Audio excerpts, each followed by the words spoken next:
삼각형이 하나로 정해질 조건입니다. 바로 앞에서 주어진 조건을 가지고 삼각형 작도하는 것을 배우는데요. 주어진 조건으로 만들 수 있는 삼각형이 오직 하나라는 얘기죠. 주어진 조건으로 서로 다른 두 개의 삼각형을 만들 수 없다는 얘기입니다.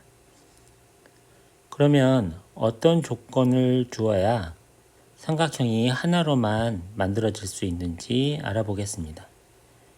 여기 첫 번에 세 변의 길이가 주어질 때 삼각형이 하나로 정해진다고 했습니다. 이게 왜 그런지 좀 살펴보죠. 여기 그림을 미리 그려놨는데 주어지는 것이 세 변입니다. 세 변의 길이가 주어졌을 때 제일 먼저 첫 번째 길이를 이렇게 그려봅니다. 어떤 것을 그려도 상관은 없는데 긴 것을 밑에 배치하는 것이 안정적이겠죠. 첫 번째 선분은 사용했고 두 번째, 세 번째 가지고 삼각형을 만들어야 되는데 첫 번째 선분의 양 끝에서 선분을 연결을 해야겠죠. 여기 빨간 선분, 빨간색 선분을 그릴 수 있는 부분은 여기 선분의 맨 끝부터 시작을 해서 원의 둘레까지 모든 선을 다 그릴 수가 있겠죠. 이렇게 이런 선분들을 다 그릴 수가 있는데 초록색 선분도 마찬가지입니다. 이쪽 끝에서 이 원의 원주까지 모든 선을 다 그릴 수도 있지만 여기서 삼각형을 만들어야 되기 때문에 두 선분이 만나는 그런 선을 그려야겠습니다.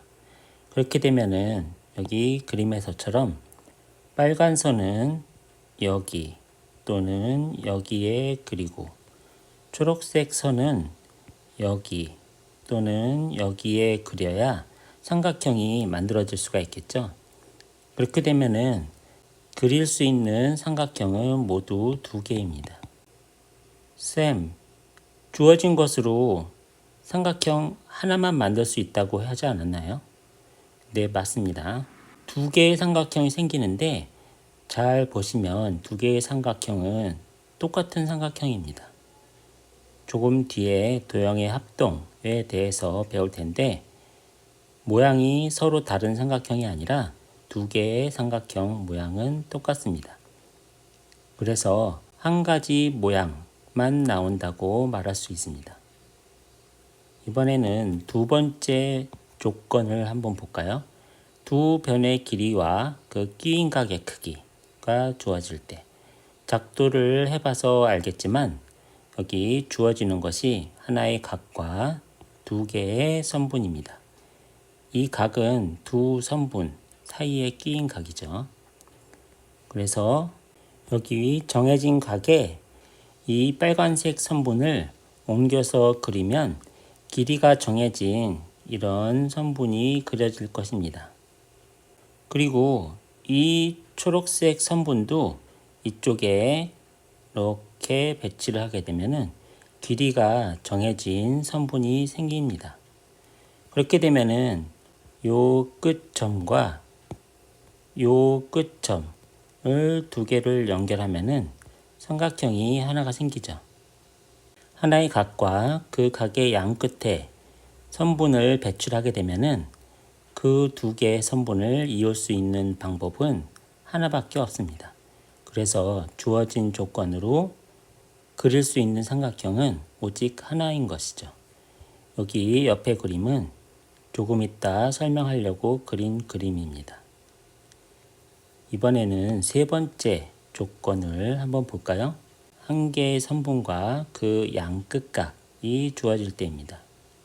여기 그림에서는 비교를 하기 위해서 하나의 선분을 두 가지 버전으로 준비를 해봤는데요. 처음에 짧은 빨간색 선분을 먼저 배치를 해봅시다.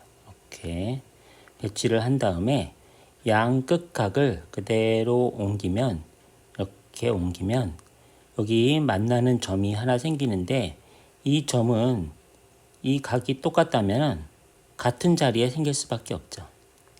그래서 만들어질 수 있는 삼각형은 오직 하나밖에 없습니다.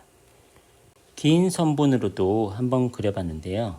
긴 선분을 여기 배치하고 양 끝에 주어진 각을 그대로 옮기면 크기는 좀 달라졌지만 이 길이에서 생길 수 있는 교점은 우리가 선택할 수 있는 게 아니라 오직 하나만 나오죠. 그래서 이 조건으로 그릴 수 있는 삼각형은 오직 한 가지밖에 없습니다.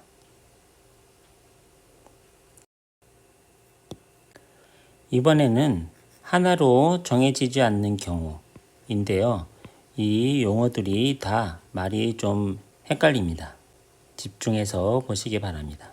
하나로 정해지지 않는 경우라는 것은 좀 전에 주어진 조건에서 그릴 수 있는 삼각형의 종류가 하나밖에 없다고 했는데 그것에 대한 예외입니다. 하나로 정해지지 않는 그런 경우들이 있는데 그것을 알아볼 것입니다. 첫 번째, 세 변의 길이가 주어질 때 삼각형이 하나로 정해진다고 했는데 예외 사항이 있죠. 가장 긴 변의 길이가 나머지 두 변의 길이 합보다 크거나 같으면 요 양 끝에서 그리는 두 개의 선분으로 서로 만나지 못하겠죠. 두 개의 선분의 합이 큰 길이와 같을 때도 이것이 서로 만나지 못합니다. 요 선분 위에서 만나겠죠. 그래서 두 개의 선분이 만나지 못하기 때문에 삼각형을 아예 그릴 수가 없죠. 세 변이 길이가 주어졌지만 두 개의 선분 길이의 합이 나머지보다 커야 삼각형을 그릴 수가 있습니다. 그래서 하나로 정해지지 않는 예외적인 상황을 외우셔야 되죠. 그리고 두 번째의 경우도 두 변의 길이와 끼인 각이 아닌 다른 한 각이 주어질 때 사실은 주어지는 조건이 좀 다르긴 하죠. 두 변의 길이와 끼인 각의 크기가 주어질 때는 예외 상황이 없긴 하지만 헷갈리게 하기 위해서 두 변의 길이는 주어졌지만 그 끼인 각이 아니라 다른 각이 주어졌을 때를 얘기하는 겁니다. 이럴 때는 하나로 정해지지 않습니다. 이게 굉장히 헷갈릴 수 있는데 그래서 그림을 준비했습니다. 이 그림을 보시면 빨간색 선분을 밑에 먼저 그리고 각을 그대로 그렸습니다. 여기 각을 그렸는데 이 각이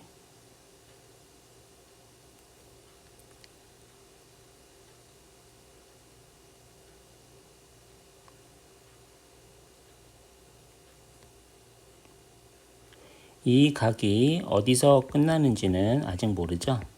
그리고 나머지 초록색 선분을 그릴 때 여기 원주 위에 어떤 점까지도 연결할 수 있죠. 길이가 똑같기 때문에 어떤 선도 연결할 수 있지만 여기 파란색 부분과 만나는 점이어야 됩니다.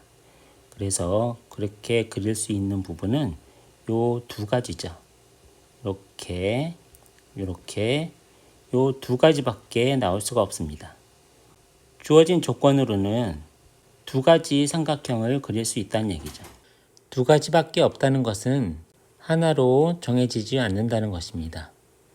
두 변과 한 각이 주어지지만 그 각이 두 변에 끼인 각이 아니면 하나로 정해지지 않고 두 개가 나올 수 있다는 것을 기억하시기 바랍니다. 그 다음 하나로 정해지지 않는 경우는 세 각의 크기가 주어질 때입니다. 세 각의 크기만 주어지고 직선의 길이가 없으면 이 그림처럼 각은 같지만 크기가 다른 삼각형이 무수히 많이 생길 수 있습니다. 그래서 하나로 정해지지 않는 경우이죠. 지금까지 삼각형이 하나로 정해지는 경우와 하나로 정해지지 않는 경우에 대해서 알아보았습니다. 내용이 좀 복잡하니 잘 정리하시기 바랍니다. 도형의 합동입니다. 먼저 용어 몇 가지 설명을 드리고 시작을 하겠습니다. 합동은 한 도형을 모양이나 크기를 바꾸지 않고 그대로 다른 도형에 겹쳤을 때 완전히 똑같은 그런 상태를 말합니다. 그렇게 겹쳤을 때 이 꼭지점 A는 꼭지점 D에 그대로 똑같이 겹쳐질 것이고 요 각 C는 각 F에 똑같이 겹치겠죠. 그리고 변 BC는 변 EF에 똑같이 겹쳐질 텐데 이렇게 겹쳐지는 것을 대응이라고 합니다. 여기 대응이라고 용어가 있죠. 합동인 두 도형에서 똑같이 포개했을 때 만나는 꼭지점이나 변이나 각을 대응이라고 합니다. 그래서 대응점, 대응각, 대응변이 있죠. 그리고 당연한 얘기지만 두 도형이 합동이면 대응하는 변의 길이도 같고 대응하는 각의 크기도 같습니다. 여기 주의할 사항이 하나 있는데요. 두 개의 도형이 합종이라는 것을 표시하는 방법인데 여기 이런 기호를 써서 두 개의 도형이 같다는 것을 표현합니다. 그리고 대응하는 점끼리 이렇게 같은 위치에 써줘야 되는 것이죠. 쓰는 순서에 주의하시기 바랍니다. 삼각형의 합동 조건은 굉장히 중요한 내용입니다. 중학교, 고등학교 계속 사용하는 내용이기 때문에 잘 정리하시기 바랍니다. 좀 전에 도형의 합동에 대해서 설명을 했는데요. 두 도형이 합동인지를 어디까지 얼마큼 설명해야 될지 좀 애매하겠죠? 겹쳐봤더니 똑같아서 합동이다. 이렇게 설명하지는 않습니다. 그래서 다음과 같이 얘기를 하면 누구나 다 이것은 합동이구나 라는 것을 인정한다는 것이죠. 이것은 SSS 합동이야. 이렇게 얘기를 하면 누구나 다 합동이구나 인정한다는 얘기입니다. 하나씩 살펴볼까요? 대응하는 세 변의 길이가 각각 같을 때 여기 그림을 보시면 대응하는 변 AB와 변 DE가 똑같이 포개었을 때 맞닿는 부분이죠. 이것을 대응한다 라고 설명을 했는데 대응하는 선분 AB와 선분 DE가 길이가 같을 때 그리고 대응하는 AC와 DF의 길이가 같을 때 그리고 대응하는 BC와 EF가 길이가 같을 때 이렇게 세 개 다 같을 때 이것을 우리는 SSS 합동이라고 합니다. 변을 영어로 side라고 하는데 side에 S를 따서 SSS 합동이라고 하는 것이죠. 두 번째는 SAS 합동인데 대응하는 두 변의 길이가 같고 끼인 각, 중요한데 두 개의 변 사이에 있는 각이 크기가 같을 때 여기 한번 볼까요? 여기 선분 AB와 대응하는 선분 D가 서로 크기가 같고 대응하는 BC와 EF가 크기가 같고 그 두 변 사이에 있는 각 여기 각 B와 각 E가 똑같다면은 이 두 개의 도형은 합동입니다. 여기서 각은 영어로 앵글이죠. 앵글에 A를 따서 사이드, 앵글, 사이드 합동이라는 것입니다. 세 번째는 ASA 합동인데 대응하는 한 변의 길이가 같고 그 양 끝각 크기가 각각 같을 때입니다. 이 그림에서 선분 BC와 대응하는 선분 EF가 서로 길이가 같고 선분의 양 끝에 있는 두 개의 각이 서로 다 똑같을 때 여기 앵글, 사이드, 앵글 이렇게 ASA 합동이라고 합니다. 이렇게 세 가지 경우에 길게 설명하지 않아도 합동인 것을 설명할 수 있습니다. 지금까지 배운 내용으로 기본 문제를 빠르게 풀어보겠습니다. 여기 두 개의 도형이 합동이라고 표시되어 있는데요. 딱 봐도 두 개가 똑같게 보입니다. 그러면은 요 점 A가 점 D와 대응하고 요 점 C가 점 F랑 대응하겠죠? 근데 잘 생각해 보시면 사실은 그렇지 않을 수도 있습니다. 요걸 지워볼까요? 요 점 C와 요 점 D가 대응을 하고 요 점 A가 요 점 F랑 대응할 수도 있습니다. AC를 뒤집어서 포개면 똑같을 수도 있다는 것이죠. 두 도형이 어떻게 포개어지는지 이 합동 표시를 보면 알 수 있는데 여기 A랑 요 D랑 대응이 되는 거고 B랑 E랑 그리고 C랑 F랑 대응이 되는 거죠. 이거를 다시 지워볼까요? 요 A랑 D랑 대응을 하는 것이죠. 그 다음에 B랑 E랑 대응하고 요 C랑 F랑 대응을 합니다. 그러면 어떻게 포개어지는지 확인을 했으니까 여기 있는 40도가 여기 40도가 될 것이고 여기 있는 110도가 여기 110도가 될 것이고 여기 있는 5cm가 여기 선분 EF의 길이가 되겠네요. 그리고 이쪽 DF에 있는 9cm는 선분 AC의 길이와 똑같게 됩니다. 그리고 두 번째 문제는 두 개가 합동인 것을 표현하기 위해서 주어진 조건 외에 추가할 조건을 물어보는 것입니다. 요 선분 AB와 선분 D가 길이가 똑같다고 했죠. 대응되는 변입니다. 그리고 AC와 DF가 대응되는 변으로 길이가 똑같은데 이것이 합동인 것을 표현하기 위해서 추가할 조건 물어보는 것입니다.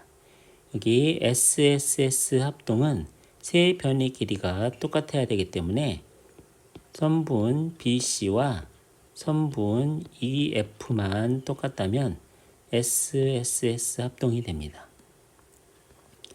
두 번째 SAS 합동은 두 변의 길이가 같기 때문에 두 사이에 끼인 각이 서로 같아야 되겠죠.